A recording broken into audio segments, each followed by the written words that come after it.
మన దోషాన్ని మనం ఒప్పుకోవాలి.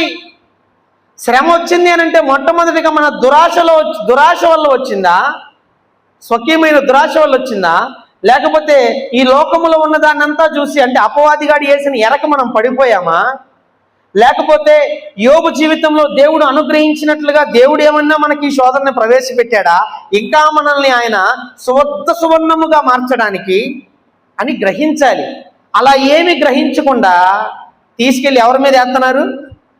దేవుణ్ణి నిందించటం, పాస్టర్ గారు ఏమన్నారు పాస్టర్ గారిని నిందించటం, పాస్టమ్మ గారు ఏమనంటే పాస్టమ్మ గారిని నిందించటం, సంఘంలో ఫలానా వాళ్ళు లేదని అన్నారు అందుకే నేను సంఘానికి, చాలా మంది సంఘానికి కూడా వాళ్ళు వస్తున్నారు వీళ్ళు రారు, వాళ్ళు వస్తున్నారుగా నేను రాను, వాళ్ళ ఆ మాట అన్నారు నేను రాను.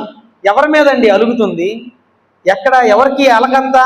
ఈ అలకంతా ఎక్కడికి పోద్దంటే దేవుడు ఇక్కడ అంటా ఉన్నాడు, వారు చేసినటువంటి ఆ యొక్క దోషమునకు ప్రతిదండనను అనుభవించితమని ఒప్పుకొనని ఎడల దేవుడు దాని నుంచి మనల్ని దూరం చేయడు. ఒకవేళ మనం ఒప్పుకుంటే ఆయన చేసిన నిబంధన జ్ఞాపకం చేసుకుంటాడంట.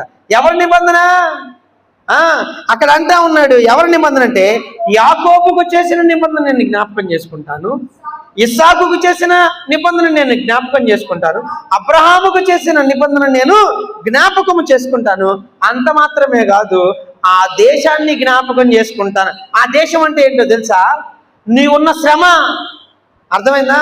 నీవున్న శ్రమని దేవుడు జ్ఞాపకం చేసుకుంటాడు, నీవున్న నిందని దేవుడు జ్ఞాపకం చేసుకుంటాడు, నీకున్న అవమానాన్ని దేవుడు జ్ఞాపకం చేసుకుంటాడు, నీ అప్పుని దేవుడు జ్ఞాపకం చేసుకుంటాడు, నీ అనారోగ్యాన్ని దేవుడు జ్ఞాపకం చేసుకుంటాడు. ఎప్పుడనంటే ప్రియులరా, ఇదిగో ఈ యొక్క రోగములో నేను ఎందుకున్నాను, ఈ నష్టంలో నేను ఎందుకున్నాను, ఈ అప్పులో నేను ఎందుకున్నాను, అర్థమవుతుందా? ఇది అంతటికీ కారణం ఎవరు? నేనే కదా. దేవుడు ఏం చేశాడు?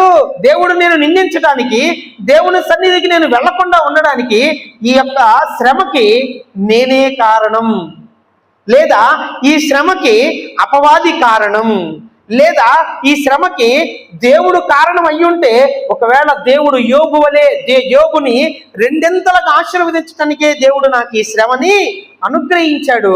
కాబట్టి నేను దేవుని సన్నిధికి వెళతాను, దేవుని వాక్యాన్ని